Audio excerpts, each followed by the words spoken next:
Hi friends, I am Abhishek. Welcome to my YouTube channel the ocean of Shiksha. तो देखिए, आज हम प्रीवियस ईयर के कुछ क्वेश्चन पे कुछ क्वेश्चन है उसको डिस्कस करेंगे, जो कि डायरेक्ट एम लक्ष्मीकांत यानी कि जो इंडियन पॉलिटिक्स की बुक है वहां से पूछे गए। इसमें जो हमारा क्वेश्चन पेपर जो डिस्कशन चलता है, इसमें हम प्रीवियस ईयर के क्वेश्चन पेपर डिस्कस करते हैं जो कि ऑलरेडी यूपीएससी के प्रीलिम्स में पूछे गए, यानी कि जो GS1 के अंदर में पूछा गया है।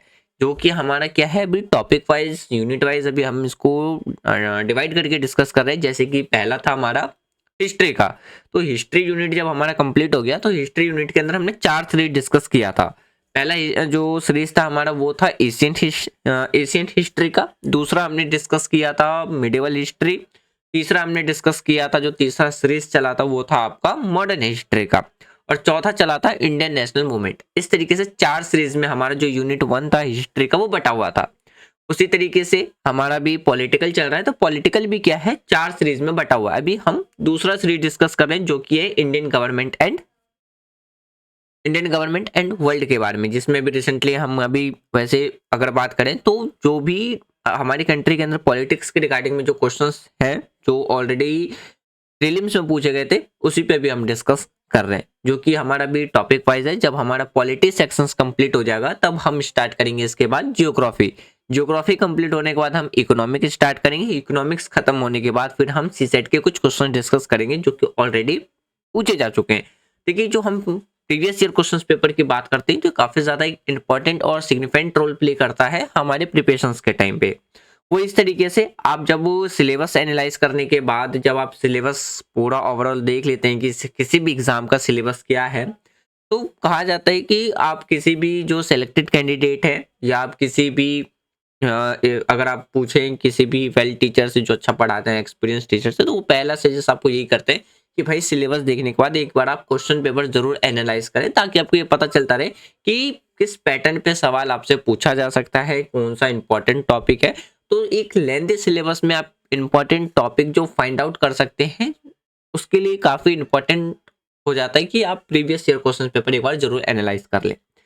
अभी जो हमारा प्रीवियस ईयर पेपर डिस्कशन चल रहा है, इसमें हम प्रीवियस 27 ईयर के क्वेश्चंस को डिस्कस कर रहे हैं। तो ऑलरेडी हमारा हिस्ट्री कंप्लीट हो चुका है, अभी पॉलिटी सेक्शन चल रहा है। और ये जो आपका एमसीक्यू क्वेश्चंस की जो वीडियो है, ये आपको सैटरडे सैटरडे देखने को मिलेगा। तो पिछले सैटरडे डिस्कस नहीं कर पाए थे, तो आज हम कुछ क्वेश्चंस डिस्कस करेंगे जो कि ऑलरेडी सिविल सर्विस एग्जामिनेशंस में पूछे गए हैं, जिसमें हम अभी पॉलिटी ही डिस्कस कर रहे हैं। पॉलिटी के बाद हम अगला जो टॉपिक है, अगला सब्जेक्ट है, उसको स्टार्ट करेंगे। तो आज की वीडियो में हम 2015 और 16 के क्वेश्चन डिस्कस करेंगे, जो कि डायरेक्ट पॉलिटी से ही इंडियन पॉलिटी एम लक्ष्मीकांत से पूछे गए। देखिए, अगर हम एम लक्ष्मीकांत बुक की बात करते हैं, तो ये एक तो आपको क्या मिल जाएगा, काफी अच्छी बुक मिल जाएगी। इसकी लैंग्वेज भी इजी है, नॉर्मल है, कोई भी बेसिक इंग्लिश वर्ड यूज किए गए हैं, इजिली समझ में भी आ जाएगा। तो ज्यादातर लोग अपनी प्रिपरेशंस में, आप किसी भी एग्जाम की प्रिपरेशंस कर रहे हैं गवर्नमेंट में, चाहे वो एसएससी हो, रेलवे हो, सिविल सर्विस एग्जामिनेशन हो, स्टेट पब्लिक सर्विस कमीशन हो, तो आप उसमें एम लक्ष्मीकांत रेफर कर सकते हैं। बहुत अच्छी बुक है। तो यहाँ से क्वेश्चंस भी डायरेक्ट ही निकल के आते हैं। अभी जब हम क्वेश्चंस पेपर डिस्कस करेंगे, जो पेपर है क्वेश्चंस आज डिस्कस करें, उससे भी आपको एक आइडिया मिल जाएगा। ये प्रीवियस जो भी हमने 22-21 वीडियो जो डिस्कस किया है प्रीवियस ईयर क्वेश्चंस पेपर के पॉलिटी के, तो आप उसमें भी देखोगे तो सारे क्वेश्चंस डायरेक्ट एम लक्ष्मीकांत से ही पूछे हुए क्वेश्चन है। तो इसको भी हम टॉपिक वाइज सॉल्व कर रहे हैं, जो कि GS1 का रहता है। प्रीलिम्स आपको पता ही है, 2 पार्ट में डिवाइडेड रहता है, GS1 एंड सीसेट। GS1 जिसमें आपसे history, polity, economic, geography, current affairs, national international news सब पूछे जाते हैं। अब बाकी आपका सीसेट जिसमें reasoning, aptitude, blood relation, numerical questions, जो चीज़ें केस स्टडी जैसी चीज़ें आपसे पूछी जाती हैं। तो अभी हमारा GS1 का ही चल रहा है, तो चलिए स्टार्ट करते हैं अपना आज का डिस्कशन बिना टाइम वेस्ट किए। देखिए, ऑलरेडी हमने 86-87 क्वेश्चंस डिस्कस कर लिया है। आज हमारा 88 क्वेश्चन रहने वाला है। ये जब कंप्लीट हो जाएगा तो इसके आप PDF में के जो नोट्स हैं आप टेलीग्राम चैनल से डाउनलोड कर सकते हैं, लिंक आपको डिस्क्रिप्शन में मिल जाएगा।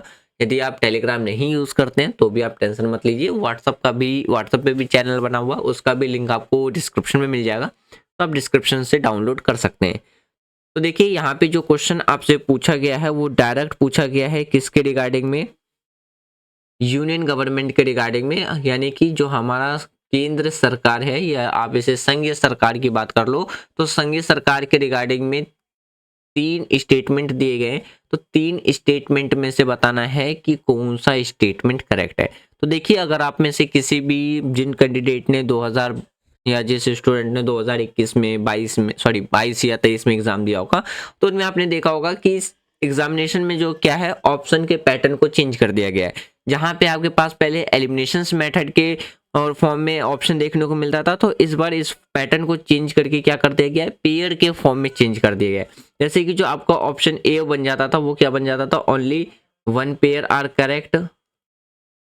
ऑप्शन बी था आपके पास only 2 pairs are correct. Option C था ऑल पेयर्स आर करेक्ट। और ऑप्शन डी था none of the above, none of the above. तो आप इस दोनों पैटर्न में क्या कर सकते हैं, पेपर को सॉल्व कर सकते हैं। क्योंकि देखिए, एलिमिनेशन मैटर बहुत से क्वेश्चन पेपर में पूछे जाते हैं एलिमिनेशन के बेस पे, या अगर जहाँ पे 2 स्टेटमेंट रहते हैं तो वहाँ पे पेयर वाले तो ऑप्शन नहीं बन सकते, वहाँ पे आपसे एलिमिनेशन वाला ही पूछा जाएगा। तो मैं सजेस्ट करूंगा कि आप दोनों साइड से अपना आंसर करेक्ट कर लें, और राइट आंसर देखने से पहले अपना आंसर जरूर कमेंट बॉक्स में कमेंट करें, या जहाँ पे आप सॉल्व कर रहे हैं वहाँ बैठ करके अपना आंसर देख लीजिए। इससे पता चलता रहेगा कि आपकी प्रिपरेशन सभी किस डायरेक्शन में चल रही है। तो देखिए, जो 3 स्टेटमेंट दिए गए हैं इसमें आपसे पूछा जा रहा है करेक्ट स्टेटमेंट कौन सा है। तो देखिए, क्वेश्चंस को रीड करने से पहले आप क्वेश्चन ये जरूर देखिए कि स्टेटमेंट जो आपसे पूछा जा रहा है वो क्या पूछा जा रहा है, करेक्ट में पूछा जा रहा है या इनकरेक्ट में पूछा जा रहा है। तो यहाँ आपसे करेक्ट जो स्टेटमेंट है वो पूछ रहा है। पहला स्टेटमेंट कहता है the department of revenue is responsible for the preparations of union budget that is presented to the parliament। अब देखिए, रिसेंटली अगर आप बात कीजिए तो अभी हाल ही में 1-2 दिन पहले हमारी कंट्री में वित्त मंत्री जो हम फाइनेंस मिनिस्टर हैं उन्होंने पार्लियामेंट के अंदर में बजट अपना रखा है। तो ये जो स्टेटमेंट दिया गया है, आप इसको कह सकते हो कि ये करंट अफेयर के बेस पे भी स्टेटमेंट दिया गया और सेंट्रल गवर्नमेंट के रिगार्डिंग में है। यानी कि पहला जो स्टेटमेंट कहता है वो ये कहता है कि जो डिपार्टमेंट ऑफ रेवेन्यू है वो है रिस्पॉन्सिबल है किसके लिए, जो यूनियन बजट बनता है उसके प्रिपरेशंस के लिए, और प्रेजेंटेड किया जाता है कहाँ पे, तो पार्लियामेंट के अंदर में। अब देखिए, बजट यहाँ से अगर आप आइडेंटिफाई करना चाहो तो ये क्वेश्चन आपका बजट के क्वेश्चन से निकल के आ रहा है। कहाँ से निकल के आ रहा है, बजट से। एक तो बजट वाला कुछ निकल के आ जाएगा, और दूसरा जो आपका निकल के आ रहा है यूनियन गवर्नमेंट, यानी कि जो सेंट्रल गवर्नमेंट के रिगार्डिंग में आपको एम लक्ष्मीकांत के अंदर मिल जाएगा, तो वहां से भी ये निकल के आ सकता है।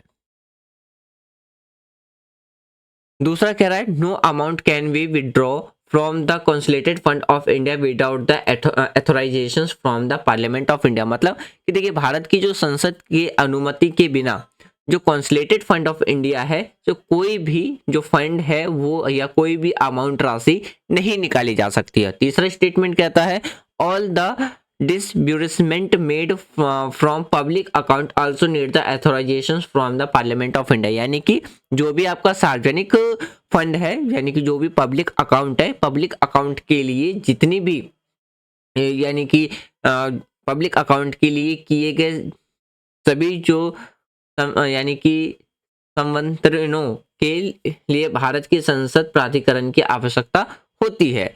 तो आपको बताना है कि इन तीनों में से कौन सा स्टेटमेंट करेक्ट है। ऑप्शन ए है ओनली 1, ऑप्शन ए है ओनली 1 and 2, ऑप्शन बी है 2 and 3 ओनली, ऑप्शन सी है ओनली 2, ऑप्शन डी है 1, 2 and 3।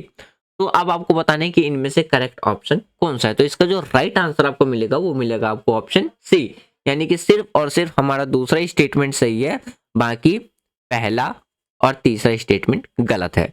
अब देखते हैं पहला और तीसरा स्टेटमेंट क्यों गलत है। देखिए, अगर हम बात करते हैं यहाँ पे स्टेटमेंट इसलिए गलत है, यहाँ पे बात कर रहा है डिपार्टमेंट ऑफ रेवेन्यू। तो ये डिपार्टमेंट ऑफ रेवेन्यू की रिस्पॉन्सिबिलिटी नहीं है, तो ये रिस्पॉन्सिबिलिटी किसकी है, तो ये रिस्पॉन्सिबिलिटी है डिपार्टमेंट ऑफ इकोनॉमिक अफेयर, जो कि किसके अंडर में काम करता है, फाइनेंस मिनिस्ट्री के अंदर में वो क्या करता है, काम करता है। और वो रिस्पॉन्सिबल रहता है किसके लिए, जो कि हमारी कंट्री में यूनियन बजट बनाया जाता है और जो कि प्रेजेंटेड रखा जाता है, प्रस्तुत किया जाता है कहाँ पे, तो पार्लियामेंट के अंदर में। अगर फिर देखिए बात करते हैं जो कंसोलिडेटेड फंड ऑफ इंडिया है, इसमें जो फंड है वो all receipt are credit and all payments are debited. मतलब इसका क्या है, ये समझिए कि जो कॉन्सुलेटेड फंड ऑफ इंडिया है कि ऐसी निधि है, यानी कि ऐसी राशि है जिसमें सभी प्राप्तियां जमा की जाती है और सभी भुगतान डेबिट किए जाते हैं।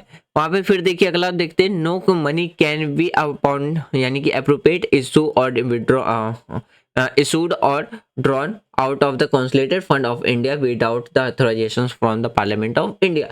मतलब क्या है कि भारत की संसद की अनुमति के बिना जो भारत की जो कॉन्सुलेटेड फंड ऑफ इंडिया है इसमें जो कोई भी जो अमाउंट है, राशि है, वो विनियोजित या जारी या निकाली नहीं जा सकती है। तो इसीलिए जो हमारा दूसरा स्टेटमेंट था वो तो करेक्ट था, बट तीसरा स्टेटमेंट इनकरेक्ट था। देखिए अगर हम यहाँ पे नोट की बात करते हैं, जो पब्लिक अकाउंट ऑफ इंडिया है जो कि ऑपरेटेड किया जाता है किसके द्वारा, एग्जीक्यूटिव एक्शंस के द्वारा, जिसमें कि अगर हम पेमेंट बात करते हैं कहाँ से लिए जाते हैं, जो अमाउंट होते हैं कैन जो मेड किए जाते हैं विदाउट पार्लियामेंट्री अप्रोप्रिएशंस। फिर देखिए such payment are mostly in the nature of the banking transactions. मतलब इसका क्या है कि ऐसे भुगतान अधिकतर बैंकिंग लेन देन के नेचर से किए जाते हैं। तो इसलिए जो आपको इसका जो राइट आंसर मिलेगा वो मिलेगा यानी कि ऑप्शन सी इज करेक्ट है। और अगर आप पेयर के ऑप्शन से देखोगे तो आपको ऑप्शन ए क्या है राइट आंसर निकल के आएगा। नेक्स्ट क्वेश्चन देखते हैं। अगला जो क्वेश्चन है देखिए यहां से पूछा जा रहा है पार्लियामेंट्री सिस्टम ऑफ गवर्नमेंट से। तो देखिए एम लक्ष्मीकांत में डायरेक्ट एक चैप्टर है आपका पार्लियामेंट्री सिस्टम। पार्लियामेंट्री सिस्टम में हमने किसके बारे में डिस्कस किया था, पार्लियामेंट के अंदर जो काम किए जाते हैं, पार्लियामेंट के अंदर जो फॉर्म होते हैं, सारी चीजें पार्लियामेंट के अंदर के बारे में जो था उस पर हमने डिस्कस किया था। तो यहाँ से ही आपका पार्लियामेंट वाला चैप्टर निकल के आता है। तो पार्लियामेंट वाले चैप्टर से ही आपसे ये सवाल पूछा गया है। तो इसमें आपके पास 4 ऑप्शन है, स्टेटमेंट के फॉर्म में ही है, तो आपको बताना है इनमें से कौन सा सही है। यानी कि इसमें भी देखिए पूछा जा रहा है कि there is a parliamentary system of government in India. हमारे देश के अंदर जो पार्लियामेंट्री सिस्टम है वो क्यों है, तो यानी कि भारत में जो संसदीय शासन प्रणाली है वो क्यों है। अब पहला है ऑप्शन ए है कि लोकसभा क्या है डायरेक्टली इलेक्टेड होते हैं पीपल के द्वारा।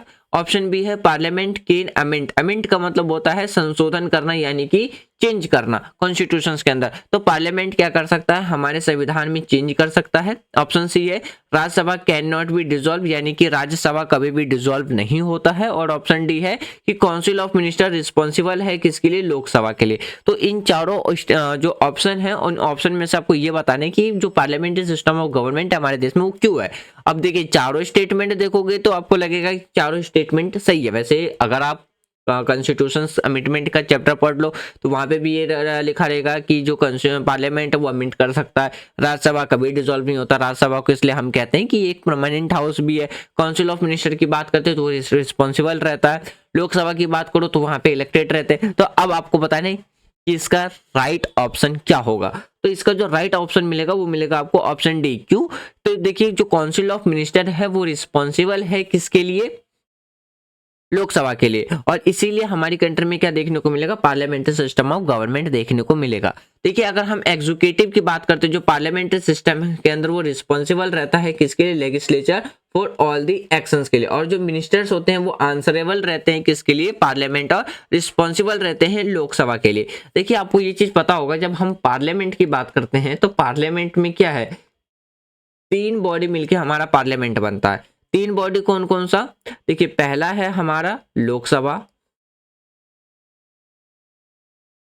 दूसरा है राज्यसभा,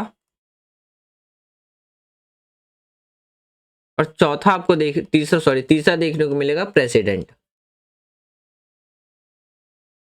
तो इन तीनों को मिलाकर के हमारा क्या बनता है, जब ये तीनों बॉडी मिलती है तब हमारा बनता है पार्लियामेंट। और काउंसिल ऑफ मिनिस्टर की बात करते हैं तो remains of in office is also the join the support of the confidence of Lok Sabha. यानी कि देखिए अगर हम लोकसभा की बात करते हैं तो लोकसभा के अंदर क्या होता है, सपोर्ट की जरूरत पड़ती है, कॉन्फिडेंस रहने के लिए किसकी, सपोर्ट की। तो देखिए जो नो कॉन्फिडेंस मोशन लाया जाता है लोकसभा के अंदर में, तो वो यही इसीलिए लाया जाता है ताकि ये रूलिंग पार्टी को प्रूव करना पड़ता है कि भाई उसके पास प्रॉपर वे में सपोर्ट है। जब लोकसभा के अंदर रूलिंग पार्टी अपना सपोर्ट प्रूफ कर देती है तो वहां पे क्या होता है कि जो सरकार होती है वो अपना टेन्योर कंप्लीट करती है। यदि नो कॉन्फिडेंस मोशन में के द्वारा क्या है सपोर्ट प्रूफ नहीं कर पाती है रूलिंग गवर्नमेंट, तो वहां पे गवर्नमेंट डिसॉल्व हो जाता है। तो यहाँ पे इसलिए आपसे जो सवाल पूछा गया है वो कहाँ से निकल के आता है, पार्लियामेंट्री सिस्टम से निकल के पूछा गया है। नेक्स्ट क्वेश्चन देखते हैं, अगला जो क्वेश्चन है तो देखिए इसमें भी आपसे पूछा जा रहा है करेक्ट ऑप्शन कौन सा, यानी कि करेक्ट स्टेटमेंट कौन सा है। तो ये एक सवाल 2015 में पूछा गया था। तो यहाँ पे देखिए आपके पास ये सवाल जो पूछे गए डायरेक्ट राज्यसभा के रिगार्डिंग में पूछे गए हैं, राज्यसभा का। तो देखिए पहला कहता है कि राज्यसभा के पास कोई भी पावर नहीं रहता है रिजेक्ट और अमेंड करने का मनी बिल को, यानी कि पहला जो स्टेटमेंट कहता है वो ये कहता है कि मनी बिल के रिगार्डिंग में राज्यसभा के पास कोई भी पावर नहीं है कि उसको वो रिजेक्ट कर सके या उसमें अमेंड यानी कि संशोधन कर सके। दूसरा कहता है राज्यसभा के पास कोई भी पावर नहीं है regarding vote on demand for grants के लिए। फिर तीसरा स्टेटमेंट कहता है राज्यसभा डिस्कस नहीं, कि राज्यसभा के पास पावर नहीं है कि वो डिस्कस कर सके जो भी एनुअल फाइनेंशियल स्टेटमेंट है।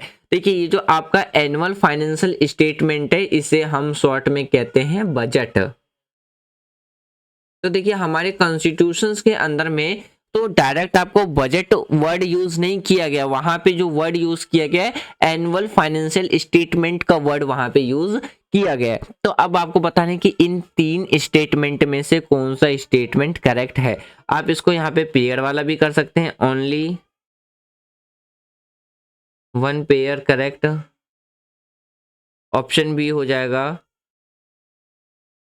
Only two pairs are correct, option C हो जाएगा ऑल पेयर्स आर करेक्ट, और ऑप्शन डी हो जाएगा नन ऑफ दी एबव। तो देखिए इसका जो राइट आंसर मिलेगा आपको वो उसका जो राइट आंसर वो है ऑप्शन बी, यानी कि हमारा पहला और दूसरा स्टेटमेंट क्या है करेक्ट है, और पेयर वालों में भी देखोगे तो ऑप्शन बी नजर आएगा, यानी कि पहला और दूसरा सही है, तीसरा गलत है। अब देखिए तीसरा क्यों गलत है।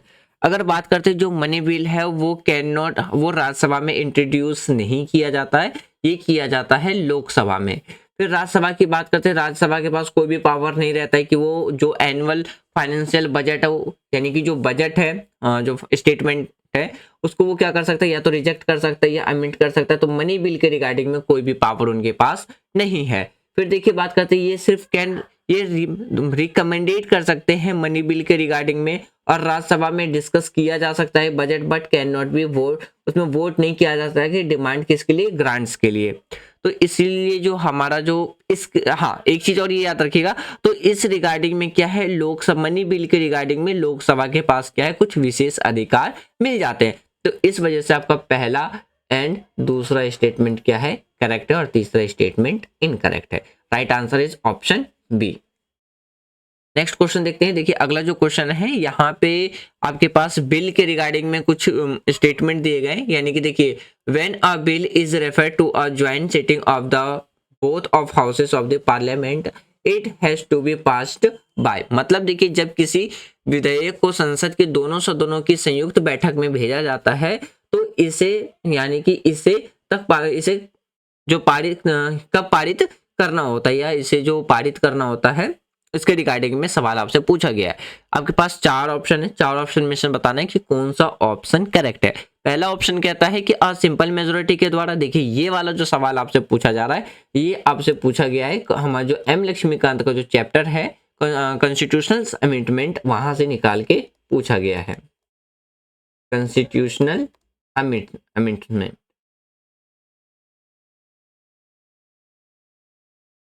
में। अब देखिए आर्टिकल 368, तो देखिए कॉन्स्टिट्यूशंस आर्टिकल 368 के तहत क्या है हम कॉन्स्टिट्यूशंस में अमेंडमेंट कर सकते हैं। तो आपको आर्टिकल 368 के रिगार्डिंग में ये क्वेश्चन पूछा गया है। तो पहले स्टेटमेंट कहता है कि जो ज्वाइंट सिटिंग के द्वारा जो दोनों हाउसेस में जो बिल पास किया जाता है उसके लिए आपको सिंपल मेजोरिटी की जरूरत पड़ती है member of the present and voting के लिए। दूसरा है थर्ड फोर्थ मेजोरिटी चाहिए होता है मेंबर्स किसके लिए, प्रेजेंट एंड वोटिंग।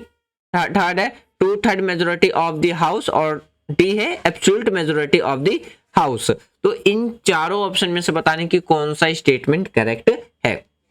तो इसका जो राइट आंसर मिलेगा वो मिलेगा आपको ऑप्शन ए, यानी कि a simple majority of the house present and voting के लिए। अब देखिए बात करते हैं हमारी कंट्री के अंदर जो बिल है वो रिजेक्ट किया जाता है दोनों में से किसी हाउसेस के द्वारा भी, चाहे वो राज्यसभा हो या लोकसभा हो। अगर हम बात करते हैं मोर देन 6 मंथ, जब क्या है यानी कि कोलैप्स कर जाता है, यानी कि उसे स्वीकार नहीं किया जाता, 6 महीने से अधिक बीत चुका होता है, तो उस टाइम पे क्या है कि जो प्रेसिडेंट है मैं क्या कर सकते हैं, summon a joint session. Joint sessions का मतलब है कि दोनों हाउसेस को एक साथ बिठाया जा सके, और किसके लिए कि जो बिल है उसको पास किया जा सके। और अगर हम बिल की पास की बात करते हैं तो उसमें सिंपल मेजोरिटी चाहिए होता है ज्वाइंट सिटिंग के टाइम पे, और जो ज्वाइंट सिटिंग है is and the extra ordinary machinery जो कि प्रोवाइडेड किया गया है हमारे कॉन्स्टिट्यूशंस के अंदर, इसके लिए जो भी डेडलॉक है बिटवीन दोनों हाउसेस के बीच में रिगार्डिंग बिल, तो उसको क्या करने के लिए, रिजॉल्व करने के लिए, यानी कि उसको सॉल्व करने के लिए। यदि बिल में कोई डिस्ट्रीब्यूट होता है तो उसे क्या होता है, जो पास किया जाता है वो मेजोरिटी में किया जाता है, जिसमें टोटल नंबर ऑफ जो मेंबर होते हैं दोनों हाउस के, यानी कि राज्यसभा और लोकसभा में, तो उसमें वो प्रेजेंट रहते हैं और उसमें वो क्या करते हैं, वोटिंग करते हैं ज्वाइंट सिटिंग के टाइम पे। और बिल में जो भी डीम्ड रहता है वो जो पास कर दिए जाते हैं दोनों हाउस में, तो फिर वो किसके पास चला जाता है, प्रेसिडेंट के पास चला जाता है। तो देखिए इस स्टेटमेंट में भी एक क्वेश्चंस निकाले जा सकते हैं। स्टेटमेंट के रिगार्डिंग अगर आप ये आंसर के एक्सप्लेनेशन देखो तो इसमें क्वेश्चंस ये भी निकाला जा सकता है कि जो ज्वाइंट सिटिंग है समन है वो किसके द्वारा किया जा सकता है। ये क्वेश्चन ऑलरेडी प्रीवियस ईयर में पूछे जा चुके हैं, उसको हमने प्रॉपरली क्या है, डिस्कस भी किया था। तो इसलिए जो इसका राइट आंसर बन जाएगा वो बन जाएगा आपको option A is correct answer. Next देखते हैं अगला जो क्वेश्चन है, इसमें आपके पास दो स्टेटमेंट के फॉर्म, यानी कि दो स्टेटमेंट दिए गए। अब इन दो स्टेटमेंट में से बताने की कौन सा स्टेटमेंट आपका करेक्ट है। पहला कहता है कि अगर हम एग्जीक्यूटिव पावर की बात करते हैं यूनियन गवर्नमेंट में, तो विजिटेड है किसके पास, प्राइम मिनिस्टर के पास। और दूसरा है प्राइम, तो देखिए आप यहां से दो चीज निकाल सकते हैं। एक आप यहां से यूनियन गवर्नमेंट के रिगार्डिंग में स्टेटमेंट के फॉर्म में भी आप देख सकते हैं। अगर आपने यूनियन गवर्नमेंट वाला चैप्टर नहीं पढ़ा है तो आपने प्राइम मिनिस्टर वाला जो चैप्टर पढ़ा होगा, तो उसमें भी उसके रिगार्डिंग में भी क्या है, ये सवाल आपसे पूछा गया है। तो देखिए पहला स्टेटमेंट मैंने बता दिया कि जो एग्जीक्यूटिव पावर है यूनियन गवर्नमेंट ऑफ इंडिया वो विजिटेड है प्राइम मिनिस्टर के पास। दूसरा कहता है the prime minister is ex officio chairperson of civil service exam, यानी कि सिविल सर्विस बोर्ड, यानी कि जो प्राइम मिनिस्टर हैं वो एक्स ऑफिशियो चेयरपर्सन होते हैं सिविल सर्विस बोर्ड के। तो अब आपको बताना है इन दोनों में से कौन सा स्टेटमेंट करेक्ट है। ऑप्शन ए है ओनली वन, ऑप्शन बी है ओनली टू, ऑप्शन सी है बोथ, ऑप्शन डी है दोनों में से कोई सा भी स्टेटमेंट करेक्ट नहीं है। इसका जो राइट आंसर मिलेगा वो मिलेगा आपको ऑप्शन डी, यानी कि दोनों ही स्टेटमेंट हमारे क्या है, गलत है। अब देखिए अगर हम एक्स ऑफिशियो की बात करते हैं, एक्स ऑफिशियो का मतलब है कि वो पोस्ट ऑटोमेटिकली उनको मिल जाना, तो वो ex officio chairperson civil service के नहीं होते, वो नीति आयोग के होते हैं, ये चीज याद रखिएगा। फिर देखिए अगर हम बात करते हैं जो एग्जीक्यूटिव पावर होता है यूनियन गवर्नमेंट के, वो विजिटेड होता है प्रेसिडेंट के पास, राष्ट्रपति के पास, ना कि प्राइम मिनिस्टर के पास। इसलिए जो भी काम किए जाते हैं वो प्राइम मिनिस्टर के नाम पे किए जाते हैं। और कैबिनेट सेक्रेटरी की बात करते हैं तो कैबिनेट सेक्रेटरी आपको क्या देखने को मिलेगा, एक्स ऑफिशियो हेड देखने को मिलेगा सिविल सर्विस बोर्ड का, ना कि प्राइम मिनिस्टर। तो इसलिए हमारे दोनों ही स्टेटमेंट क्या है, वो गलत है। तो राइट आंसर आपका बन जाता है ऑप्शन डी। नेक्स्ट देखते हैं अगला जो ऑप्शन है, ये 2016 में पूछा गया था। यहाँ पे चीफ सेक्रेटरी के रिगार्डिंग में आपसे दो सवाल दो स्टेटमेंट दिए गए। अब दोनों स्टेटमेंट में से बताने कि कौन सा स्टेटमेंट यहाँ पे करेक्ट है। पहला स्टेटमेंट कहता है जो चीफ सेक्रेटरी है स्टेट के अंदर जो अपॉइंटेड किए जाते हैं वो गवर्नर के द्वारा किया जाता है। दूसरा स्टेटमेंट कहता है जो चीफ सेक्रेटरी है स्टेट के अंदर वो फिक्स्ड टेन्योर के लिए, यानी कि निश्चित कार्यकाल के लिए देखने को मिलता है। आपके पास ऑप्शन है ओनली वन, ऑप्शन बी है ओनली टू, ऑप्शन सी है 1 and 2, ऑप्शन डी है नेदर 1 and 2, यानी कि दोनों में से कोई सा भी स्टेटमेंट करेक्ट नहीं है। तो इसका जो राइट आंसर मिलेगा वो मिलेगा ऑप्शन डी, यानी कि हमारे दोनों ही स्टेटमेंट गलत है, जबकि पूछा जा रहा था आपसे करेक्ट। तो देखिए पहला स्टेटमेंट क्यों गलत है, चीफ सेक्रेटरी इस जो अपॉइंटेड किया जाता है वो चीफ मिनिस्टर के द्वारा किया जाता है और उनका कोई भी टेन्योर फिक्स नहीं होता है। आफ्टर द एग्जाम जो एक्सपर्ट्स होते हैं वो डिवाइडेड होते हैं। Overall the first statement all executive जो एक्शंस ले जाते हैं state is done of the name of the D, यानी कि D jury head of governor. So first statement क्या है आपका करेक्ट है। लेकिन अगर हम यूपीएससी की ऑफिशियल साइट की बात करें तो वहां पे ऑप्शन डी क्या है आपके पास करेक्ट ऑप्शन दिखाया जा रहा था। तो देखिए अगर हम यूपीएससी के अकॉर्डिंग अगर बात करते हैं, जो यूपीएससी ने अपना जो आंसर की रिलीज किया था, तो उसमें तो राइट आंसर ऑप्शन डी है। लेकिन अगर हम बात करते हैं कि यहाँ पे जो ऑप्शन ए है वो आपका क्या है करेक्ट बता रहा है, तो इसका राइट आंसर वैसे आप यूपीएससी की ऑफिशियल की के ऊपर बेस करके रख सकते हैं। तो राइट आंसर आपका क्या देखने को मिलेगा, ऑप्शन डी देखने को मिलेगा। तो फ्रेंड्स ये था हमारा आज का डिस्कशन, जिसमें हमने 2015 एंड 2016 के वो क्वेश्चन डिस्कस किए हैं जो कि पॉलिटिकल सेक्शन से डायरेक्ट प्रीवियस ईयर में सिविल सर्विस एग्जामिनेशन में पूछे गए थे। वीडियो के रिगार्डिंग में आपको कोई भी सजेशन देना है, कमेंट बॉक्स ओपन है, आप कमेंट बॉक्स में दे सकते हैं। यदि वीडियो पसंद आ रही है तो आप वीडियो को लाइक कर सकते हैं, शेयर कर सकते हैं एंड चैनल को सब्सक्राइब भी कर सकते हैं। Thanks for watching friend, take care, जय हिंद।